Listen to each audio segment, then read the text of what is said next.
Olá, você que está ligado na programação do Canal Rural nesta manhã de quarta-feira, tudo bem? Seja bem-vindo ao Bom Dia Senar Mato Grosso. A gente fala ao vivo aqui de Cuiabá, onde fica o estúdio do Canal Rural Mato Grosso. E agora você é o nosso convidado a conhecer mais sobre o assunto que preparamos para você nesta quarta-feira. Já vou apresentar aqui o instrutor que está comigo, voltando ao estúdio do Canal Rural Mato Grosso, já quase um ano da última vez que você esteve aqui, né, Wellington? Isso mesmo, Patrone. É sempre bom estar voltando aqui, compartilhando conhecimento com vocês, Patrone, o pessoal de casa. Vamos aí, né? Mais um programa aí, mais um conhecimento para a gente trocar ideia. Vamos lá pôr na tela aqui o Wellington de Azambuja Magalhães, está aqui o instrutor credenciado, que é engenheiro agrônomo, tem doutorado em agricultura tropical, falando hoje sobre um tema muito importante, que não é só uma tendência, é uma confirmação de que os mercados se tornam mais exigentes e a palavra sustentabilidade não é uma moda, ela é uma realidade. Então a gente vai falar sobre produção sustentável e o estoque de carbono no solo. Por que falar disso? Por que, Wellington? Isso, Patrone. É um tema que está bem em alta, né? E em vista dos acontecimentos que teve nos últimos meses com a pandemia, o assunto ficou uma evidência, né? O pessoal começou a se preocupar mais com o planeta, todo mundo espera que o planeta seja outro depois dessa pandemia. Então a preocupação não é só regional, é global, né? Então o consumidor europeu, o consumidor asiático, americano, todos estão preocupados com essa mudança climática, a questão de sustentabilidade, o consumo consciente, né, vamos dizer assim, né, na prática. Agora é importante a gente frisar, e você vai mostrar isso aqui na apresentação, que quando se fala desse consumo consciente, dessa exigência, a gente não está apenas pensando em atender esses clientes, essa tendência. Você tem vantagens também de formar um maior estoque de carbono no solo, é isso que você também vai comprovar aqui. Exatamente, patrão. Nessa ideia a gente vai mostrar dados de pesquisa, né, dados que... o que a gente tem acompanhado, a gente até falou num programa anterior sobre plantio direto, dos inúmeros benefícios. Os produtores hoje vão para os dias de campo, vão para as palestras, mostram seus resultados, a grande vantagem para o seu sistema, né? E agora o mercado está reconhecendo isso, né? Então essa é a grande vantagem de você fazer um estudo sobre propriedade, daquilo que você faz dentro da propriedade. O carbono está muito em evidência, né? As empresas, as pessoas estão consumindo, cuidando, pensando no cuidado do meio ambiente. Então o produtor que se preocupar com isso, ele vai sair ganhando. E aqui você printou algumas notícias aí. Exato, então assim, está bem em evidência as notícias, isso porque as trades, né, as multinacionais estão preocupadas com isso e a tendência, né, isso já é fato, algumas já estão fazendo isso, né, reconhecendo o produtor que pratica a sustentabilidade na sua propriedade e que tem aumentado o carbono, né? Então o produtor hoje, ele foi visto como vilão, mas hoje ele é comprovado que o produtor é o grande amigo do meio ambiente. E tem mostrado que a agricultura, de modo geral, ela sequestra carbono, ela não emite carbono, né? Então, muito pelo contrário. Então, pesquisas já mostram isso, as trades multinacionais já veem isso com os bons olhos e agora o que o mercado está fazendo, diante desse boom de notícia, é reconhecer e pagar por esse produtor que pratica sustentabilidade, que aumenta carbono no solo. Então, assim, eu cito alguns exemplos aqui. Algumas multinacionais têm buscado alguns produtores, feito alguns testes, né? E aí aqueles produtores que mais sequestram carbono vai ter uma linha de crédito especial, vai ter acesso a um mercado diferenciado, né? A gente sabe que alguns mercados no mundo pagam melhor para alguns produtores que praticam sustentabilidade. Então, a ideia é essa.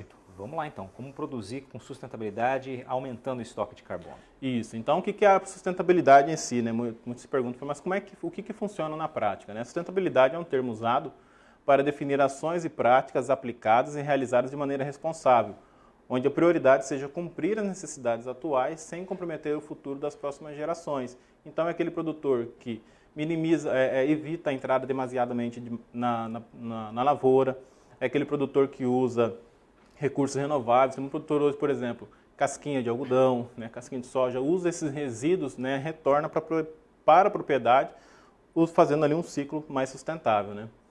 E a sustentabilidade ela é pautada basicamente em 3 fatores, né, o social, econômico e ambiental, né? Então, basicamente, hoje a gente pode dizer assim, o social é o funcionário registrado, é a questão do produtor devolver a embalagem de defensivo na revenda que ele comprou, né, a questão econômica, que é você ter um valor agregado no seu produto, e hoje, né, não menos do que antes, a parte ambiental está bem em evidência, né? Então, a questão ambiental é o produtor se preocupar em fazer rotação de cultura, né? No processo de rotação de cultura, a gente vai ver aqui que sequestra carbono, né? Então, ele tem um cuidado no todo com a propriedade. E, basicamente, se refere assim, né, a gente brinca de 3, 4 R's, né, que é reduzir, reutilizar, reciclar e recuperar, né? Então, ele tem que estar bem cuidado com em evidência, né, esses temas. Perfeito. Vamos lá para o estoque de carbono, então. Isso. Aí muitas pessoas perguntam assim, né, o que é o estoque de carbono, né? Como é que isso funciona na prática, né? Na prática, as plantas elas sequestram carbono no geral. Né? Acontece que no processo em si, na propriedade rural, há emissão de carbono, por exemplo, pelas máquinas. Né? As máquinas, quando queimam o combustível, ela está emitindo carbono. Mas quando você pega o ciclo, né, o balanço de carbono na propriedade, no ano, né, na safra, acaba gerando mais sequestro do que emissão. Né? Então, o que as trades, algumas multinacionais, alguns bancos com linhas de crédito especiais para esses produtores, têm visto o seguinte, né? Então, se o produtor sequestra mais carbono do que emite, então ele vai ser reconhecido e recompensado dessa forma. Né? Então, o CO2 é armazenado no sistema terrestre, pode ser fixado tanto no solo quanto nas plantas. Né? Até trouxe em evidência ali uma imagem da Fazenda Capuaba, aqui em Lucas do Rio Verde, né, no Mato Grosso, onde a matéria orgânica, né, no solo ali em si, né, ela agrega, esse carbono fica no solo ali, perdurando ali por centenas de anos. Então, o produtor que pratica isso em evidência, ele é reconhecido. Né? Então, como parte da fotossíntese, as plantas absorvem o dióxido de carbono da atmosfera, armazenam o carbono como açúcar, amido e celulose. Né? Então, aí você tem um sequestro. E é possível mensurar. Hoje, na análise de solo do produtor, já vem matéria orgânica ou carbono orgânico. Né? Então, a ideia é justamente você mensurar isso aí e reconhecer, né, o pagamento do produtor por isso. Perfeito. Muito bonita essa foto, né? Solo maravilhoso aí, né? Belíssimo trabalho da Fazenda Capuaba. É fantástico. Isso aí, muitas fazendas já fazem isso no Cerrado. Né? O grande desafio no Cerrado, patrônio, é você aumentar a matéria orgânica, porque nós temos um clima altamente seco, né? Chove por alguns meses do ano. Então, eu costumo dizer assim, que os micro-organismos trabalham 12 meses por ano. Então, o produtor é um desafio muito grande ele agregar matéria orgânica no sistema. Excelente. Tá? Bom, o que o produtor, né, no geral, né, o que os mercados têm olhado, né, o que o produtor pode esperar, né, do estoque de carbono? Né? Certificações agrícolas, né, alguns mercados, né, no mundo exigem as certificações para poder comprar o produto brasileiro. Né? A gente já tem, por exemplo, a própria carne aqui no Mato Grosso e alguns institutos no Brasil. Nós temos geração de crédito para o mercado de carbono. Né? No Brasil ainda está em consolidação esse processo de crédito, mas o produtor já consegue, via algumas empresas, né, ter acesso a desconto, ter acesso a alguns mercados diferenciados. Nós temos também pagamento por serviços ambientais. Um estudo recente da Embrapa mostrou que o produtor brasileiro ele mais preserva, né? Então ele tem reserva legal, ele tem área de preservação permanente, então ele acaba tendo pagamento por serviços ambientais. E, mais importante disso tudo, é o uso de plataformas digitais. Então, hoje o produtor, utilizando ferramentas digitais, ele consegue saber quantas máquinas estão no campo, né, quantos operadores estão trabalhando, como está a fertilidade do solo dele, quanto ele produziu por área. E aí, com isso, ele consegue mapear quais são os talhões que mais emitem, quais são os talhões que mais sequestram carbono e usar isso por meio de uma rastreabilidade. Ou seja, o consumidor europeu, o consumidor asiático, ele consegue saber de qual talhão, qual propriedade ele está adquirindo ou consumindo aquele produto. Essa geração de dados realmente ela é muito importante, porque ela acaba comprovando, né, para o terceiro ali tudo que é feito dentro da propriedade. Né? Exato, é como se fosse uma digital, né, daquele produto. E o produtor, por meio de uso de plataformas digitais, ele consegue evidenciar isso aí. Perfeito. Vamos então para as pesquisas e desenvolvimento. O que a gente tem aí? Exato. Isso aqui é um estudo aqui no Mato Grosso, né, um estudo recente do professor Eduardo Couto, junto com o Eduardo Miranda, e ele mostra, né, que isso aqui é o estoque de carbono do solo no Cerrado. Né? Então, eles pegaram um perfil de solo na propriedade comercial, com 20 anos de cultivo de soja, patrônio, e mapearam o carbono no perfil do solo. O mais legal, o mais interessante dessa figura, que está em ênfase a linha azul, é que mostrou que no cultivo de soja, o carbono ele aumentou, né, o estoque de carbono aumentou no perfil do solo. Então, isso é uma boa notícia, porque muitas vezes o pessoal entende e acha que a agricultura, por si só, de modo geral, ela emite mais carbono do que sequestra, e não é verdade. Esse estudo é só um de inúmeros outros que já foram mostrados em vários sites, né, notícias, noticiários, canais, que a agricultura ela aumenta o carbono no solo. Né? Então, isso aqui é mais uma pesquisa, comprova isso, de que a agricultura em si, quando bem praticada, ela sequestra mais carbono do que emite. A gente está falando de uma área de 20 anos, ou seja, uma área que representa a grande maioria daqui, né? Ou seja, exato. Desde a abertura do cerrado, a transformação do cerrado em si. Se a gente levar em consideração que a agricultura de soja no cerrado ela começou ali finalzinho de 60, início de 70, né? Então é bem representativo mesmo. Né? Então isso mostra que quando bem praticada a agricultura, ela sequestra carbono e não emite. Agora, cabe uma observação, isso no cultivo comercial de soja. Agora você imagina quando você partir para um sistema de integração com gramínea, com árvores, né? Então, o enriquecimento desse solo, o estoque aumenta muito, né? Aumenta demais, né? Então isso aí é uma coisa que o produtor rural precisa estar atento. Perfeito, vamos passar para o próximo slide, a gente vai encerrar o primeiro bloco daqui a pouquinho, mas ainda dá para você falar desse slide aqui, vamos lá. Legal, isso aqui é como funciona na prática, né? Então a rotação de culturas em si, como é que funciona, né, essas ações? Né? Por meio de ação de raízes em profundidade. Então quando o produtor faz rotação de leguminosa, com gramínea, no geral, e quando o produtor coloca árvores ainda no sistema, aí sim potencializa esse aumento de carbono no solo. Só que aqui a gente não está falando só de reconhecimento, está falando também da parte de fertilidade física do solo, que melhora em todos os aspectos, né? Então, melhora a infiltração de água no solo, fertilidade.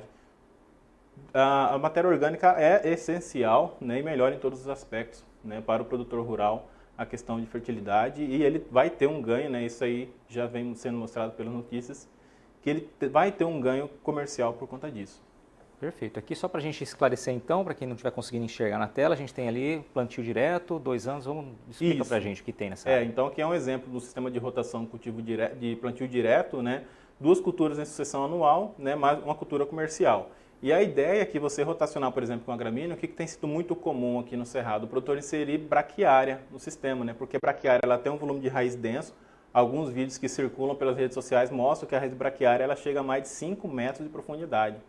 Né? Então melhora absurdamente, né, aí a qualidade física e química do solo. Né? Então no perfil do solo, quando você reforça essa rotação, né, um passo temporário, por exemplo, na estação seca, como é o caso que os produtores fazem aqui, mesmo sem pivô, ele consegue, depois de soja e milho, colocar um pasto e ter gado nesse meio.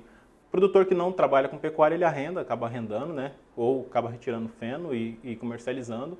Assim, há inúmeras opções dele gerar renda e produto. E você melhora seu solo, melhora o desempenho, melhora a produtividade, é o chamado ganha-ganha, né, Wellington? É o ganha-ganha. Vamos fazer uma pausa por aqui, a gente vai para um breve intervalo, daqui a pouco a gente volta para esse bate-papo gostoso e muito informativo com o Wellington Magalhães. Esse é o Bom Dia Senar Mato Grosso, continue com a gente.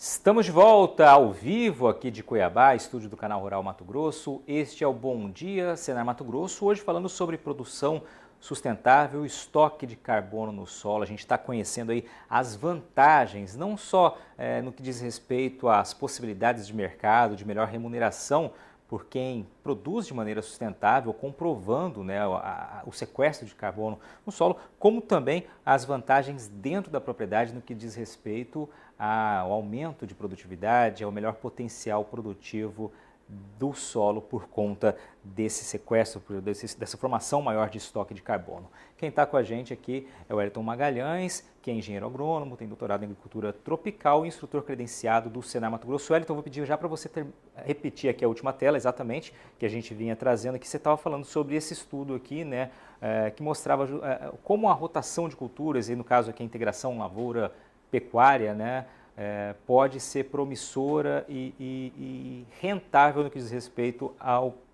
perfil de solo, à melhoria das condições do solo. Isso, a palavra-chave é essa mesmo, é perfil do solo, né? Então, quem é do meio técnico, quem é produtor rural, sabe que nos últimos anos o que ficou bem em evidência, em dia de campo, palestra, cursos em geral, é a formação de perfil de solo, porque a raiz das plantas, de modo geral, patrão, ela não se resume, não se limita apenas aos primeiros 20 centímetros. Ela cresce aos seus 1 metro, 1,5 metro, dependendo da cultura, né? A cultura do algodão mesmo, com 60 dias, ela já está para mais de 1 metro de raiz de solo, no solo, né? Então é importante o produtor praticar isso, esse sistema de integração, de rotação, a que fica em evidência que a gramínea é fundamental nesse processo de formação de perfil do solo e tem um papel fundamental, né, na formação, né, no incremento de carbono no solo, que melhora em todos os aspectos do sistema. Ótimo, vamos lá. Tá? E aí na prática, como isso funciona? Né? Na prática, essa imagem da esquerda é a imagem de um produtor rural de Alta Floresta, né, de um curso que teve do Senar, e ele pratica lá a integração lavoura-pecuária, ele era pecuarista, passou para a agricultura e pratica hoje as 2 atividades dentro do sistema. Né? Então era no sistema de colheita, e aí você consegue ver a gramínea vindo ali. Então, logo em seguida, ali, a poucos dias, ele já entra com gado no sistema. E é importante também o gado no sistema, porque daí você consegue criar um processo ali de sustentabilidade, né? Porque daí você consegue reutilizar todos os recursos, todos os insumos ali do sistema. Perfeito. Quando a gente fala desses benefícios do sistema integrado, não estamos falando de achismo, né? É importante Não. sempre esclarecer isso. A gente tem várias pesquisas, vários pesquisadores que comprovam Exatamente. tudo isso. Tem vários, inúmeros trabalhos. Uma boa parte desses pesquisadores dão palestra, né, em alguns eventos, né, e mostram que o potencial desses sistemas integrados de produção, ele melhora a conservação do solo e da água, né, tem maior eficiência no uso de insumos, né, você tem melhoria nas propriedades químicas do solo, porque o carbono ele gera cargas no solo, ele aumenta a CTC, quando o produtor entende, sabe disso, né, na análise de solo vem a CTC, ele consegue aumentar a CTC com aumento de carbono e com isso reter maiores nutrientes no solo. Para nós que estamos no Cerrado, o pessoal que está no Mato Piba, né, no Maranhão, Piauí, Tocantins e Bahia, sabe que o carbono no solo aumenta também a retenção de água. Então isso é fundamental para quem pretende ter ali uma safrinha, para quem pretende alcançar altas produtividades. Né? E aí também tem aumento da atividade microbiana do solo, que ficou muito em evidência nos últimos anos, maior retenção de carbono e pagamento por serviços ambientais, que esse sim, principalmente agora pós-pandemia, vai ser a grande chave para os produtores rurais que praticam a sustentabilidade, que aumenta carbono no solo. Perfeito, exatamente isso que os produtores também esperam há muito tempo, né? Quem sabe realmente agora a gente vira essa chave e consiga transformar em realidade. É uma coisa bem legal, porque antes o reconhecimento era da porteira para dentro, né? Você tinha o benefício técnico, vamos dizer assim, né? Aumenta a fertilidade, aumenta a parte física do solo. Agora tem o reconhecimento da porteira para fora, né? Que é o pagamento por esse serviço que o produtor já vem praticando. Você vê o plantio direto surgiu na década de 70, né? Então, há mais de quantas décadas aí, né, o produtor vem praticando e agora vem sim esse reconhecimento na prática, né? Perfeito. Aqui você separou na próxima tela aqui algumas culturas que mostram, né, o potencial de sequestro de carbono no solo. Vamos lá explicar cada uma delas. Isso. Então, de modo geral, hoje a cultura da soja ela é mais praticada, né, em escala comercial, né? Nós temos, então, ela é uma leguminosa, assim como a crotalária. Ambas são interessantes do ponto de vista de fixação de nitrogênio. Né? Então, por ser leguminosa, ela tem um papel fundamental, o nitrogênio ali no processo da atividade microbiana é fundamental, mas é importante que o produtor, né, agregue no seu sistema e incorpore no sistema de rotação gramíneas. Né? O milho ele é essencial desde no início da década de 2000, quando começou a se fazer a safrinha, foi fundamental para a conservação do solo no sistema do cerrado. E aí nos últimos anos o pessoal vem incrementando, agregando milheto e principalmente a braquiária. Né? Então o produtor praticamente assim, ficou muito amigo da braquiária rosiziense, ela tem se mostrado fundamental. Nessa época do ano, que é um estágio de muita seca, né, você ainda vê em algumas áreas a braquiária verde, porque ela consegue a 5 metros de profundidade buscar água. Né, e ela forma ali cerca de 12 toneladas por hectare de massa vegetal e mais 10 toneladas por hectare de raízes. Então, realmente, assim, é uma bomba de matéria orgânica. Para quem pretende aumentar carbono no solo, entrar nesse mercado, né, não tenha dúvida, tem que usar gramíneas, né, a braquiária é uma realidade, os produtores já vivem isso, então não são só dados de pesquisa. Né. Então, adotar um sistema de produção com culturas de elevada relação CN. Perfeito, muito isso bem é fundamental. aí. Vamos lá, vamos adiante. Aí o produtor às vezes pergunta, né, mas eu consigo mapear isso? Né? Na prática, o produtor, o carbono ele já vem na análise de solo, então o produtor consegue acompanhar nos últimos anos, né, aquele que todo ano faz análise de solo, saber se o carbono está aumentando ou diminuindo. Mas a análise de solo, de modo geral, às vezes ele faz por talhão e alguns produtores que praticam agricultura de precisão conseguem saber, né, na onde tem mais carbono ou menos. Então, algumas empresas já têm adotado o esquema de fazer o mapa de carbono, né, então que é o mapa de estoque de carbono da propriedade lá do Diamantino. Né, então, do ano de 2018 para o ano de 2019, houve um incremento de 2,5 toneladas de carbono por hectare. Então, assim, é muito carbono. Isso aí certamente é um produtor que vai ter acesso, por exemplo, ao mercado diferenciado. As multinacionais buscam por esses produtores. Né? Então, a ideia é uma tendência os produtores passarem a praticar esse tipo de estudo, mapeamento no solo. Exatamente. Esse mapeamento também é a chave, né? Quando a gente volta ali para o primeiro bloco, quando você disse, né? Quando você traz um diagnóstico, um raio-x preciso da propriedade, esse mapeamento, sem dúvida nenhuma, é uma peça-chave para que você comprove, né, a tua eficiência e comprove qual o estoque que você tem ali de carbono no solo. Excelente. É a famosa rastreabilidade, né? Então, o cara que está comprando lá na Europa ou na Ásia ou aqui mesmo no Brasil, ele consegue saber aquele produto está vindo de qual propriedade, né? Essa propriedade pratica, né, sustentabilidade, aumento de carbono, né? Então, tudo isso aí. Então, isso é fundamental. Ótimo. Bom, uma questão bem interessante, né? O pessoal às vezes pergunta se existe algum protocolo para isso, né? Se as multinacionais, se alguns bancos vão seguir alguma referência em relação à sustentabilidade e a estoque de carbono, né? E a palavra sim, né? Existe o GHG, que é o Greenhouse Gas Protocol, que é um protocolo a nível mundial que ele analisa alguns pontos dentro da propriedade, como o tipo de adubação que o produtor usa. Por exemplo, alguma adubação nitrogenada, ela acaba emitindo mais carbono, excesso de animais na área, né? Então, existem alguns critérios que o produtor tem que tomar cuidado. Perfeito. Tá? Dentro do Brasil, nós temos um plano ABC, que ele foi desenvolvido em 2009, né? Então, ele tem alguns critérios, né? O produtor que pratica recuperação de pastagem degradada, integração lavoura-pecuária, né? Então, ele tem apoio do governo, né? Dentro do plano ABC está o programa ABC, que é um apoio de crédito aos produtores rurais, né? E os bancos dão apoio para quem praticar plantio direto, fixação biológica de nitrogênio, floresta plantada, tratamento de dejetos e adaptação a mudanças climáticas. Perfeito, vamos lá. Aí, como se tornar, né, uma fazenda sustentável, né? Então, o produtor ele tem que identificar os impactos ambientais, né? Então, querendo ou não, existem alguns pontos que você não precisa erradicar, mas diminuir esses impactos ambientais. Estratégias que visem amenizar o problema, traçar metas, isso é fundamental, né? Dispor de meios, buscar apoio técnico, né? Isso é fundamental, né? Apoiar por utilizar materiais recicláveis, buscar fontes limpas de energia. Então, já tem máquinas, né? Já tem fabricantes com tratores elétricos, com menos emissão de combustíveis fósseis, enfim. Então, tem todo um critério que o produtor deve seguir. E aí, como tornar-se uma fazenda sustentável, né? A gente, em alguns programas, até falou disso, né? Do plantio direto, integração lavoura-pecuária, né? A recuperação de áreas degradadas, são todas práticas que aumentam carbono no solo e são práticas que estão dentro do protocolo de ação sustentável. E são práticas que são realmente colocadas dentro das fazendas. Já é uma realidade em muitas fazendas, né? Já são realidades em muitas fazendas. Então, o produtor que está buscando, né, ampliar esse estoque de carbono no solo, está aqui. As ferramentas estão aqui, são de conhecimento de todos, né? É realmente só focar em mapear, em conseguir esse estudo para fazer essa rastreabilidade, como você disse, e conseguir o famoso ganha-ganha. Para a gente encerrar, Wellington, você deixa uma mensagem aí, né? Isso. Como todo grande, né, sistema tem os seus desafios, né? Então, por exemplo, o produtor que pretende já hoje mapear o carbono no solo, a análise de solo dentro, por exemplo, da agricultura de precisão, né, é o que mais almeja custo ali, né? Então, com a análise de solo. Então, reduzir custo com a análise laboratorial é um desafio ainda, né? Alguns estudos relacionados à espectroscopia têm surgido, então é um caminho, né, assim, bem promissor.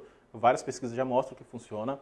E a implementação de um sistema de manejo sustentável. O produtor ele tem que entender que as práticas agrícolas vêm mudando, né? Então, aquela prática dos anos 70, 80 de revolver o solo, isso já ficou para trás, né? Uhum. Hoje é plantio direto, é fazer o plantio sem revolver o solo, apenas em casos extremos de necessidade mesmo. Perfeito. Então, precisa mudar, como se diz assim, a filosofia, né? O modo de pensar e colocar em prática. Uma nova realidade que já é praticada e focar nessa nova realidade, conseguir esse reconhecimento de quem não faz parte do campo, né? De quem consome, isso é o mais importante. As ferramentas estão aqui. Wellington, obrigado pela sua participação, pela sua aula aqui. Sempre um prazer contar contigo. E obrigado a você que nos acompanhou nessa manhã de quarta-feira. Esse foi o Bom Dia Senar Mato Grosso. Um excelente dia, se cuidem. Até semana que vem.